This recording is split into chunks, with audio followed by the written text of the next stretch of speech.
अब बात करेंगे आज मनाई जाने वाली सती अनुसूया जयंती की।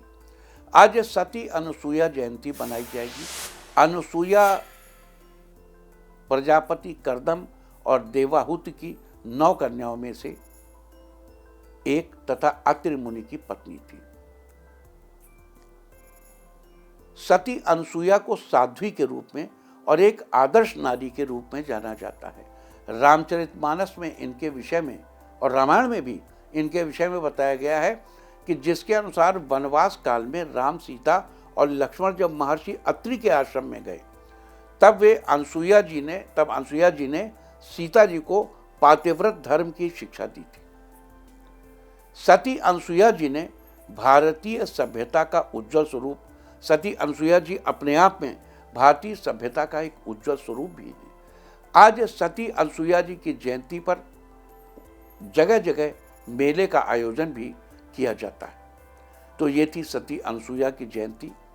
लेकिन आगे बढ़ने के पहले एक छोटी सी चर्चा। सती अनुसूया ने माता सीता को बहुत से पातिव्रत धर्म के बहुत से सूत्र बताए और अंत में उन्हें कीर्ति भाव का उपदेश भी दिया। साथ में उसी अपने वाणी से कीर्ति भाव का उपदेश दिया। अब कीर्ति का मतलब हम समझते हैं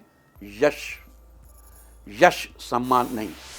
स्त्रियों के संदर्भ में कीर्ति का मतलब है मातृत्व का विकास।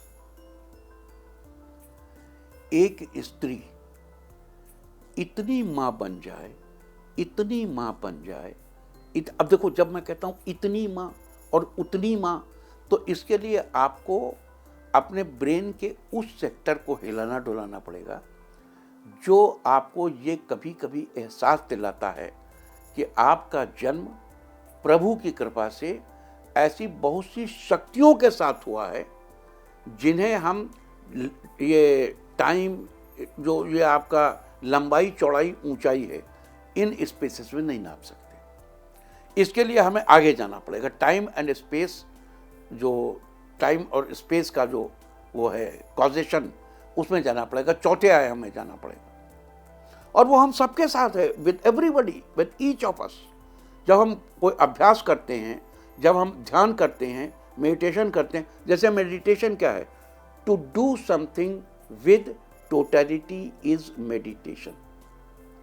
आप पूरे फोकस से कार ड्राइव कर रहे हैं, पूरे फोकस से कुछ लिख रहे हैं, पूरे फोकस से आप साड़ी बना रहे हैं, पूरे फोकस से आप कोई काम कर रहे हैं। जब आप सुनते हैं तो आप एक बड़े से कान बन जाते हैं। आपको केवल सुनाई देता है और कुछ नहीं दिखाई देता, कुछ नहीं, उस सुनाई देने के अलावा कुछ आप फील नहीं करते।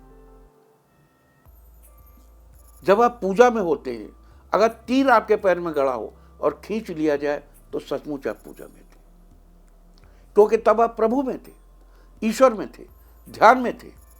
तो इसी तरह मेडिटेशन की अवस्था यहाँ पातिव्रत्य के संदर्भ में माता अनुसूया माता सीता से कहती हैं कि एक स्त्री इतनी माँ बन जाए। अब यहाँ मैं समझता हूँ कि मैं अपनी बात को कह पा रहा हूँ कि कितनी माँ बन जाए, इतनी माँ बन जाए, इतनी माँ बन जाए कि उसे अपना पति भी अपने पुत्र जैसा लगने लगे।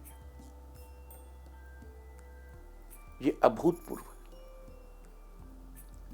ये एक नारी के मातृत्व की वो परिकल्पना है जो सनातन संस्कृति में, और यही वो परिकल्पना है जो स्त्री के चरणों में मस्तक झुकाने के लिए विवश करता है प्रत्येक प्राणी को जिसने जन्म लिया है प्लेनेट अर्थ पर। तो आज जब माता अनुसूया का नाम आता है तो उन्होंने माता सीता को जो वचन कहे, उनको जो शिक्षा दी, वो हम सब के लिए एक महान शिक्षा है। और जब भी उनकी चर्चा होती है तो मातृत्व के संदर्भ में उनका ये विचार अद्भुत है।